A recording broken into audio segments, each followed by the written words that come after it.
Ouais. Bon, alors, Genèse chapitre 46, les premiers 11 versets? 3 versets. Oh, 3 versets. 3. OK.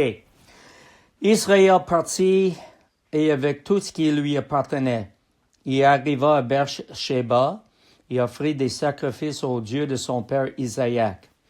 Dieu parla à Israël dans une vision pendant la nuit et dit, « Jacob, Jacob. » Israël répondit, « Me voici. » Et Dieu dit, « Je suis Dieu, le Dieu de ton père. Ne crains point de descendre en Égypte, car là je te ferai devenir une grande nation. » Seigneur, encore.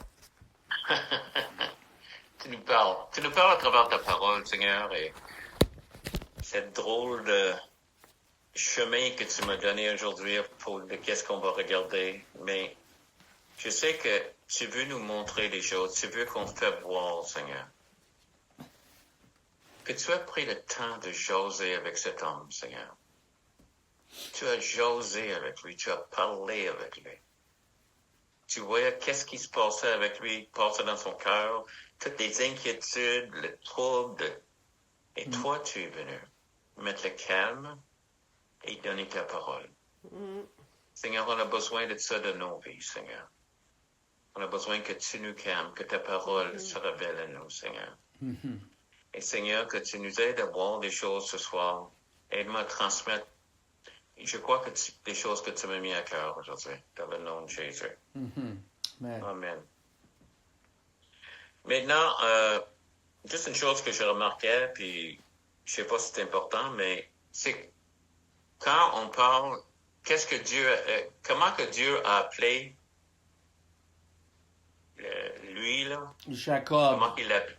Jacob. Et la Bible l'appelle Israël. Israël. Oui. Et je sais pas que c'est une chose ici, mais je pense qu'il sera toujours le jeune Jacob pour Dieu, même s'il est rendu vieux. C'était intéressant, juste cette chose encore de lui. Et peut-être qu'il y a quelque chose de profond là-dedans qu'un jour quelqu'un va me révéler. Mais on voit aussi que peut-être c'était un temps plus simple aussi. Des fois, le Seigneur veut nous ramener à des temps plus simples de nos vies. Où moi, je suis pas le pasteur Don, je suis juste Donnie qui a débuté sa vie chrétienne, puis il veut me parler, moi, pas nécessairement le rôle qu'on joue, pas le mère de famille, pas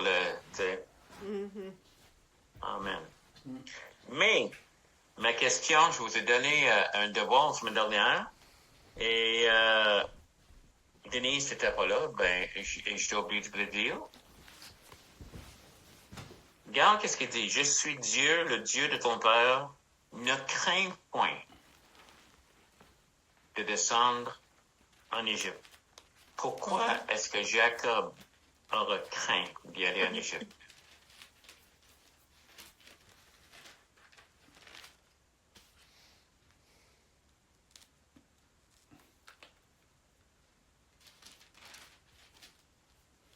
Le Seigneur commence à me parler aujourd'hui parce que c'est pas du tout qu'est-ce que j'avais, la direction que j'allais la semaine dernière. J'étais en train de prier, puis ça commence à me parler d'Égypte aujourd'hui.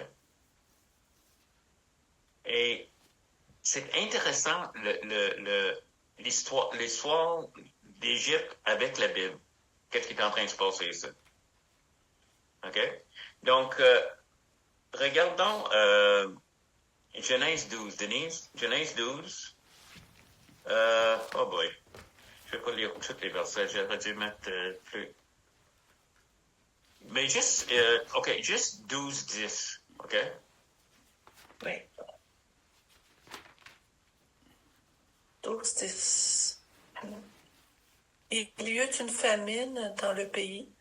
Abraham descendit en Égypte pour y séjourner en immigré, car la famine pesait sur le pays. OK.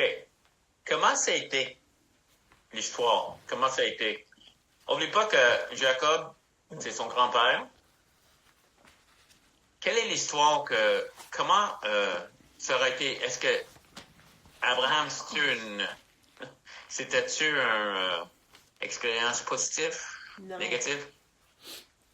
C'était plutôt négatif. OK. Et pourquoi? Et il avait peur parce que il avait dit au roi que sa femme était sa sœur, puis Mhm. alors le roi a pris sa femme, puis après ça, il a découvert qu'elle était sa femme, puis il était choqué. Le roi était choqué. Ouais. Et quand est-ce que toute cette chose est arrivée? Qu'est-ce qui se passait dans le pays, son pays? Il y avait une famine. Ouais. Donc, qu'est-ce qui se passe maintenant autour de Jacob? Mhm. Il y a une Une famine. famine. Il y a une famine. Ouais. OK? Et son grand-père a essayé de régler la famine en allant en Égypte. Et ça n'a pas viré bien. Non. Maintenant, Linda, tu vas lire Genèse 26, verset 2. 26.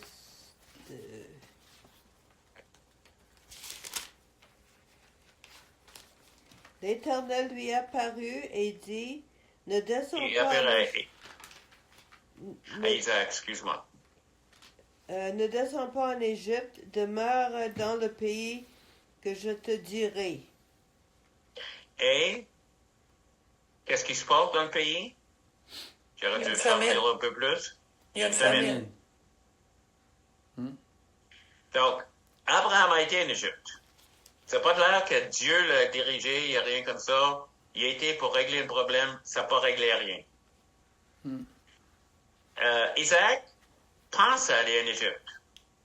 Parce qu'il y a une famine, il y a un problème. Oui. Et Dieu dit, vas-y pas. Ça va se régler ici. Mm. Ça me fait penser l'histoire de Ruth. Comment le premier chapitre de Ruth, est-ce qu'il y a du monde qui se rappelle de ça? Ils n'ont plus rien mangé. Oui, mais c'est ça. Au début de Ruth, il y avait une famine. Oui. Et la famille, qu'est-ce qu'ils ont fait? Ils ont été à Moab, Oui. où ils ont rencontré Ruth. Ruth était à Moab.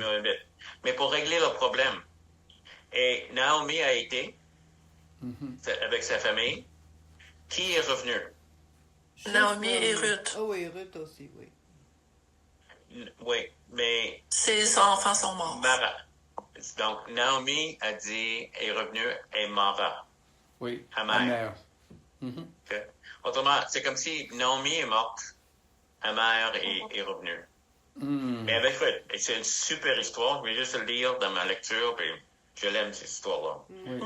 Pour le Rédempteur et toutes ces choses-là, c'est tellement fort. Mais, ici encore, Isaac, on va régler un problème, on va aller là. Donc, on voit Jacob qui a entendu ces histoires toute sa vie et qui, la place qui évitait peut-être le plus, c'est que Égypte. Parce que Égypte veut dire mauvais. Le Vas-y sens, pas. le vrai... Ah, OK.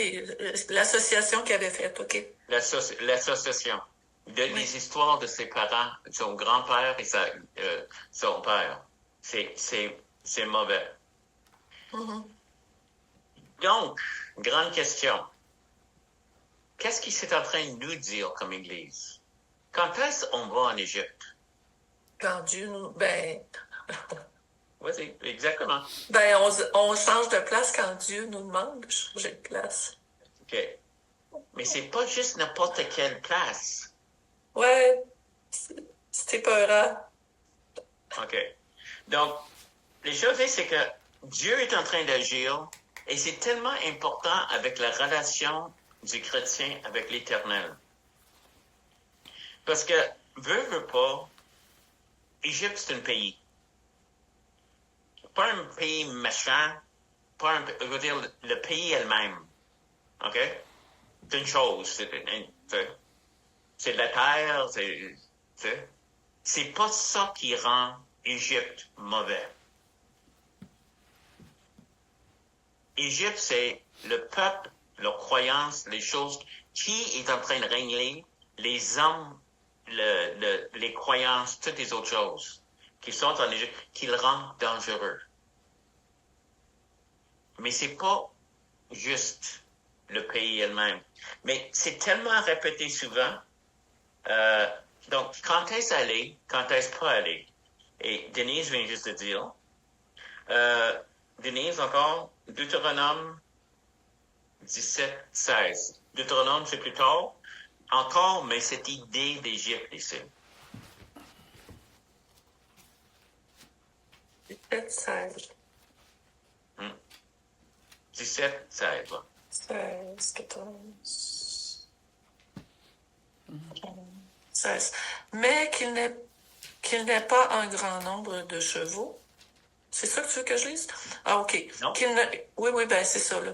Mais qu'il n'ait pas un grand nombre de chevaux, qu'il ne fasse pas retourner le peuple en Égypte pour avoir beaucoup de chevaux, car le Seigneur vous a dit, vous ne retournerez plus par ce chemin-là. Il parle d'un roi, que le roi n'ait pas un grand nombre de chevaux, oui. Mais qu'il ne retourne pas en Égypte. Encore pour les richesses, pour n'importe quoi, Glenn, Jérémie 42, 18 et 19.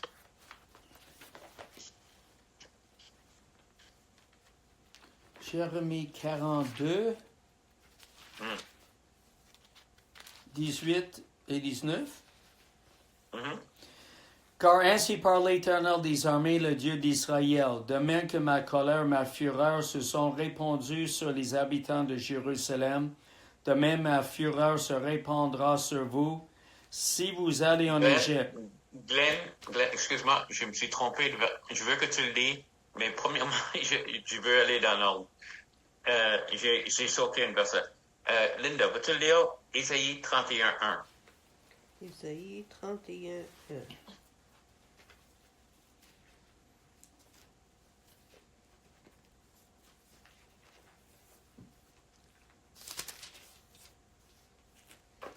Ça dit, malheur à ceux qui descendent en Égypte pour avoir du secours, qui s'appuient sur des chevaux et se fient à la multitude des chars et à la force des cavaliers, mais qui ne regardent pas vers le Saint d'Israël et ne cherchent pas l'Éternel. Amen. Donc, le secret ici, et remarque qu'est-ce qu'il dit. Il n'a pas mentionné les roches, les arbres, les choses du pays. Qu'est-ce qui était important, c'est que notre sécurité, c'est dans les bebelles du pays. Okay? Les choses du pays, la richesse du pays. Égypte, les Égyptiens, et qu'est-ce qu'ils ont construit. Donc, on va chercher, et malheur à ceux qui cherchent là. OK? Puis il dit, c'est affreux. Et encore ici, c'est une autre situation. Le peuple approche Jérémie, puis on demandait, Jérémie, cherche le face du Seigneur pour nous, afin qu'on puisse savoir, parce que maintenant, ils sont pris en captivité. Pourquoi? Parce qu'ils ont péché contre Dieu. Et Dieu est en train de leur dire quoi? À Babylone? De s'installer. Et Israël veut rien savoir. Mais ils vont voir le prophète et dire, prophétise pour nous, prie le Seigneur si on devra aller en Égypte ou non. Et là, Glenn? OK, Jérémie 42, 18 et 19. C'est ça? Oui, s'il vous plaît. OK.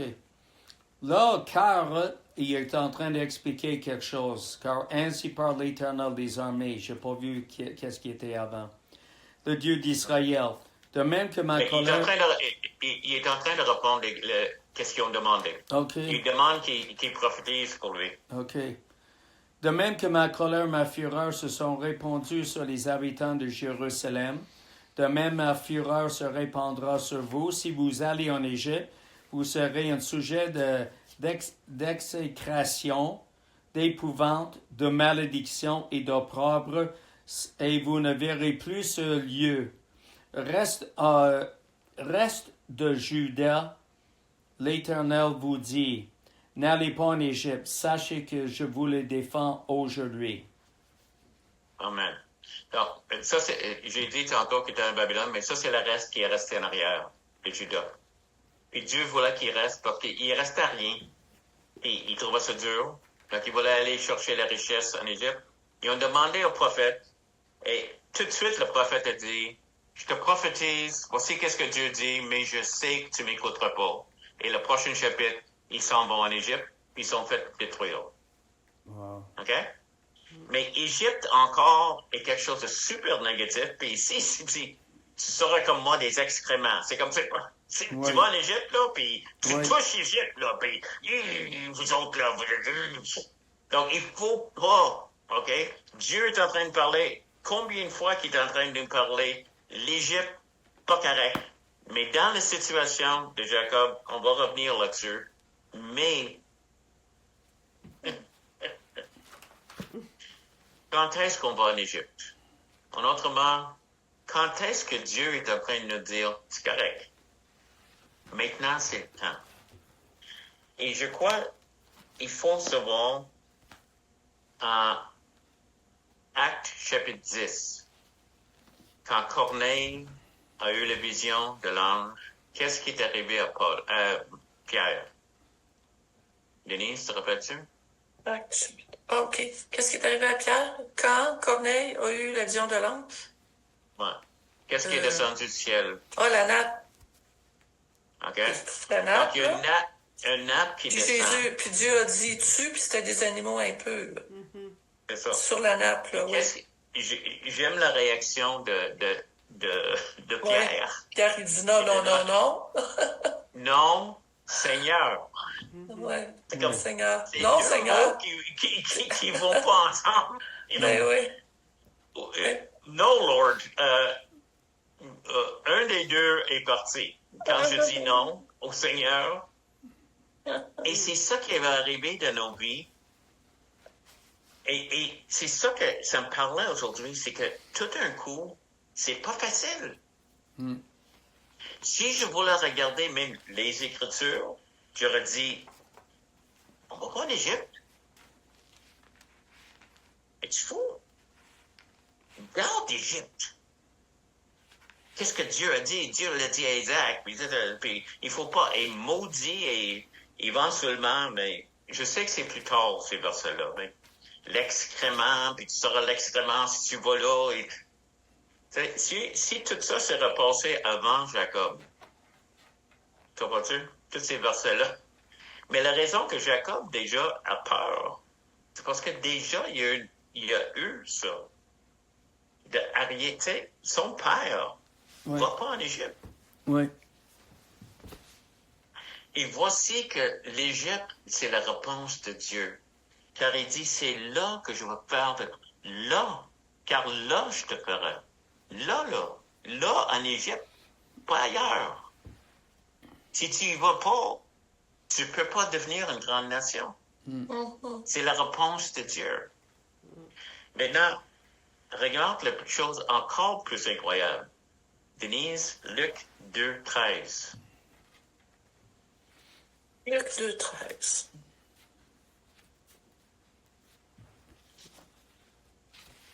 Luc 2. Voilà.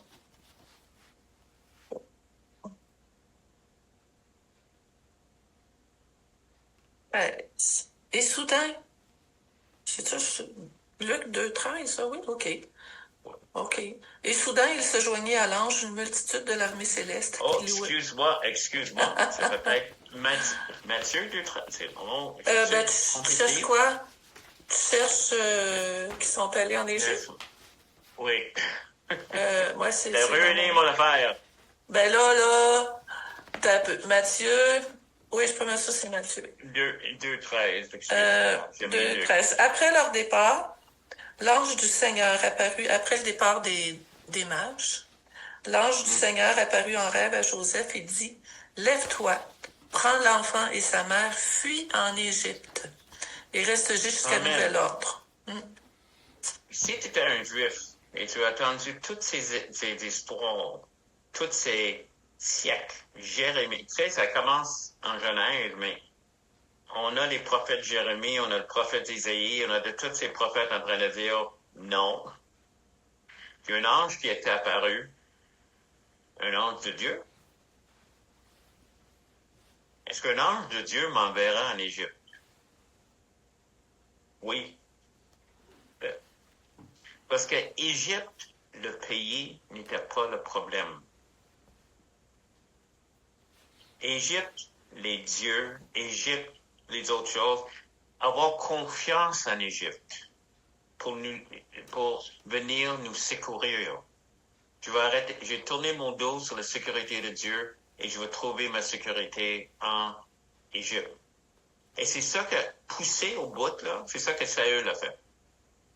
Dieu, Saül? il a tourné, Saül, le roi Saül, Ouais. avait pu, autrement, il s'est tourné le dos à Dieu, puis il a cherché une autre solution, une solution terrestre pour garder son trône. OK? Il n'a pas été en Égypte. OK. Mais juste en train de dire, c'est que dans la même manière, et la raison que tous ces gens voulaient aller en Égypte, c'est à cause de la richesse d'Égypte, à cause de la force d'Égypte, à cause de tout ce qu'ils pouvaient donner. À le même temps, Égypte n'est pas le problème. C'est la confiance qu'on met. Un peu, on peut dire, l'argent, c'est pas la racine de tous les maux. C'est l'amour de l'argent qui est la racine de tous les maux. Mhm. Dépend où qu'on le met. Dépend où qu'on... Et ça me fait penser à toutes les discussions qu'on a eues depuis des années, surtout nous, les années 70, tout ça. On avait besoin de musique, de bonne musique. Mais tout d'un coup, c'était la musique du monde. C'était la musique du monde. C'était, tu sais, le rock ou tu sais, c'est toute du musique du monde. Puis, excepté quand le monde commence à l'écouter, c'était loin du Seigneur. Dieu a mis son onction là-dessus, souvent. Mais c'était pas la musique qui était là dans l'Église. C'était une nouvelle musique. On parlait des styles, les styles du monde. Et encore, ils ont raison. Mais le style n'est pas le problème. La musique n'est pas le problème. C'est qu'est-ce qui est en arrière, en qui qu'on a confiance quand on fait ça. Est-ce que je suis un serviteur de Dieu? Quand on prêche, quand on moigne, quand on fait ces choses-là, c'est que qu'est-ce que tu es en train de faire? Moi, j'ai déjà j'ai été rencontrer du monde dans les bars pour leur parler du Seigneur parce que il s'est arrangé, le gars m'a appelé, puis j'ai été. Le bar n'était pas un problème, même pas bu, mais on jasait avec lui. Je passerais pas mon temps dans les bars. Mais l'Égypte, qu'est-ce que tu penses était en Égypte si Jésus était là? Je comprends pas ta question. Si Jésus est quelque part, Oui. qu'est-ce que tu penses de l'atmosphère, de l'entourage, comment tu penses que tu sais, en Josué, ça dit, je te donne chaque place que tu mets le Plante de ton pied. la plante de ton pied. Imagine la plante de Jésus. Si Jésus commence à marcher en Égypte, parce qu'on sait qu'il était là 2 ans, je te garantis, cette place-là était spéciale. Et le noirceur d'Égypte ne pouvait pas rentrer au pied de là. Mais le noirceur était dans les croyances et non dans les choses elles-mêmes. Mhm. OK? Et c'est pour ça que Dieu peut dire un jour, emmène le Messie, on va aller en Égypte. Il utilise ça, là. Je rappelle d'avoir quelqu'un est en train de parler en avant, puis contre la musique, parce que ça rentre dans l'église. Puis c'est pas de Dieu, c'est diabolique. Et cette semaine-là, j'étais en train de passer un bout dur dans le Seigneur. Puis j'avais mis une disque chrétienne. De rock, rock. rock chrétien. Rock. Mais rock, je veux dire, c'était moderne, là. C'était bon. C'était super, une guitare et tout ça. Et l'onction de Dieu est en train de tellement travailler mon cœur. Les paroles qui étaient chantées, toutes ces choses-là, c'est comme... Et le gars en avant est en train de me dire, ça, c'était pas l'onction de Dieu. Mes larmes et ma repentance me disaient, oui, c'était. Oui, Mhm. exactement. Donc,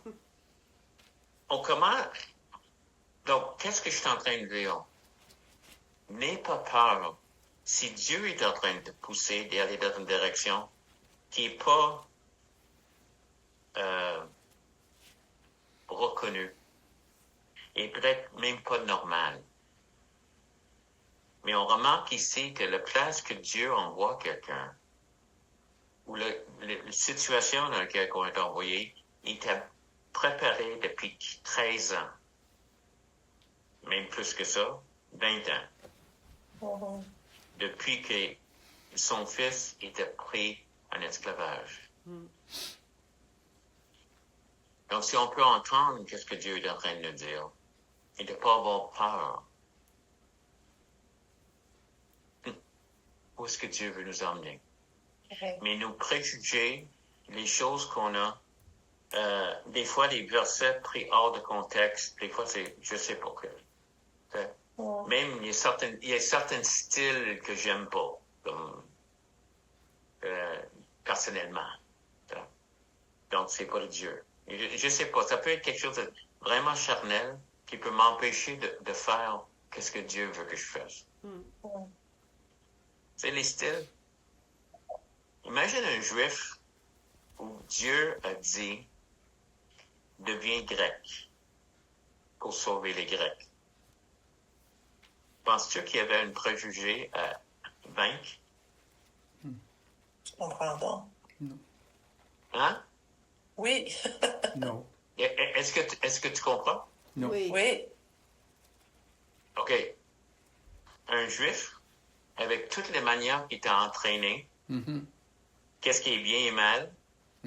La Bible dit deviens grec pour les Grecs. Ouais. OK? Toute sa vie. Et c'est un peu comme Pierre. Du temps de Jésus, là. Oui. Du temps des apôtres. Là. Oui. C'est ça. Mais c'est juste que Dieu va nous demander des choses qu'on n'est pas confortable dans. Et grec devient juif. Autrement, du monde complètement libre de toutes ces lois-là, on a l'air de suivre les lois. Même comme Paul dit, il fait les jeûnes et des différentes choses-là pour pas offenser les juifs. Mais tout ça, mon plus grand message, c'est que écoute ce que Dieu est en train de faire et des fois regarde les fruits du Seigneur en train d'agir. Il y a des choses qui vont arriver qui sont peut-être un peu bizarres. Il y aura une musique qui sort qui est peut-être pas acceptable. Il y aura quelqu'un habillé d'une certaine façon. Je parle pas de sexuellement parce que ça, je pense plus vraiment compte, mais j'ai regardé quelque chose l'autre jour, puis quelqu'un me montrait une vidéo dans une église et non, c'est trop loin. C'était juste, je pensais jamais être capable de dire ça parce que j'ai toujours accepté la musique de différentes sortes, mais là c'était vraiment trop. C'était juste de trop spectacle et pas assez Dieu. Mais ça, c'est moi encore. Ça se peut que je me trompe. Peut-être c'est mes préjugés. Mais, imagine qu'est-ce qui va arriver. Dieu va se mettre à agir. Il se met à agir. Et peut-être on ne reconnaîtra pas l'Église. On ne reconnaîtra pas les choses. Dieu va peut-être s'établir dans les places qu'on considère Égypte. Et de là vont venir des bénédictions. Je pense que la plus grande chose que je suis en train de dire, c'est que écoutons qu'est-ce que l'Esprit est en train de dire à l'Église. Dans le temps qu'il est en train de dire. Ça fait-tu un peu de sens, tout ça? Amen. Glenn, t'as pas l'air d'être sûr, Glenn? Non, mais c'est parce que le Seigneur peut parler individuellement à quelqu'un. C'est ça, et non nécessairement toute l'Église. Oui, ça, c'est certain. Oui. C'est un bon point, ça. Oui. Ouais. Puis le jardin, c'est ça. C'est jamais contraire à sa parole. Oui. Et des fois, on peut mal interpréter la parole. Oui. Disant, mais il est déjà dit de ne pas aller en Égypte. Oui, mais c'est on peut dire, il y a l'historique de la Bible, qu'est-ce qui s'est passé dans l'histoire, il y a les commandements et l'enseignement. Oui. Et ça, c'est deux choses différentes. Mais c'est bien qu'est-ce que tu as dit, Glenn. Et même, je crois que ça. Il faut qu'on écoute individuellement, même si pas tout le monde. Comme Margie, quand elle ressent du Seigneur à jeûner, je me sens pas poussé là-dedans. Excuse-moi. Oui. Mais ça prend vraiment des confirmations là, de la part du Seigneur. Là. Tu sais, on parle de Jacob, ça dit que Dieu il a parlé dans des visions nocturnes. Oui. Tu sais, tu parlais de Joseph tout à l'heure, qui a pris Jésus, enfin, et Marie, puis qui est descendu en Égypte, mais il y a eu une vision du Seigneur. Dieu a vraiment parlé d'aller, de faire quelque chose de peut-être questionnant, là. Mais je pense que José, et j'espérais que c'était assez clair, c'est que j'ai aussi l'idée, c'est qu'on a entendu parler de Jacob, puis on a vu Jacob faire quelque chose, puis on a entendu parler de Joseph. Puis lui, il dit qu'il y a un ange qui lui a dit ça. Mais comment que moi je ressens à propos que lui, il va en Égypte? Autrement, de ne pas juger les frères et les sœurs qui partent. Autrement, si c'est clairement péché, comme le monde qui dit on est en amour, c'est pour ça qu'on a eu le sexe, non. C'est que Dieu a défini des choses. Puis quand la parole est claire, Mais il y a des situations, et c'est pas exactement... Moi, je ne le ferai pas de même, et même je ne me sentirais pas confortable de le faire, mais on va voir. Dieu est en train d'agir. Puis on a vu ça, je pense, depuis qu'on a accepté le Seigneur. Il y a des personnes qui ont fait qu'est-ce que Dieu les a demandé de faire, puis pas tout le monde a compris dans le temps. Mais tu as raison d'une chose, Glenn. Il faut que individuellement, on sait qu'est-ce que le Seigneur est en train de faire. C'est ça. Dire. Amen. Oui, parce qu'on ne se rend pas compte à l'Église, on se rend compte à Dieu. C'est ça l'affaire pour la question de nos convictions et tout, là. Puis si, en effet, nos convictions vont à l'encontre de l'Église, mais c'est mieux de trouver, à fin de compte, une autre Église, une autre famille convenable, justement, ou, en effet, nous conformer si ce n'est pas une question de compromettre nos convictions. Exactement. L'autre chose, c'est, je pense qui est importante, c'est la communication. Oui. Et si on débute toujours là, mais en même temps, écoute, pas qu'on fait ce qu'on ressent que Dieu veut qu'on fasse. Oui. Amen. Amen. Oui. Peux-tu emmener ça en prière, Denise, et demain tout ça? Oui. C'était-tu clair ce soir? Est-ce que... Oui. Oui. Père, on veut d'abord te remercier pour ce temps qu'on peut prendre avec toi, entre frères et sœurs. C'est des moments précieux. Et que je te demande, Père, de bénir ta parole à nos cœurs. Seigneur, qu'on puisse continuer de progresser, Seigneur, dans ta compréhension de ta parole, de toujours s'approprier davantage, Seigneur, tes vérités. Je te demande de bénir chacun de mes frères, de bénir Donald, Glenn, cette semaine, Linda, Margie, Seigneur, moi, de nous continuer de nous guider, puis de nous nourrir comme tu le fais. Merci pour tes bontés, Père. Merci, Seigneur. Amen. Amen. Oui. Amen. God bless you, gang. Oui. Puis, on se voit dimanche. J'espère qu'on va se voir. Oui. Oui, moi aussi. C'est très bien. Bye-bye. Bye. Bye, bonne semaine. Le café va être prêt.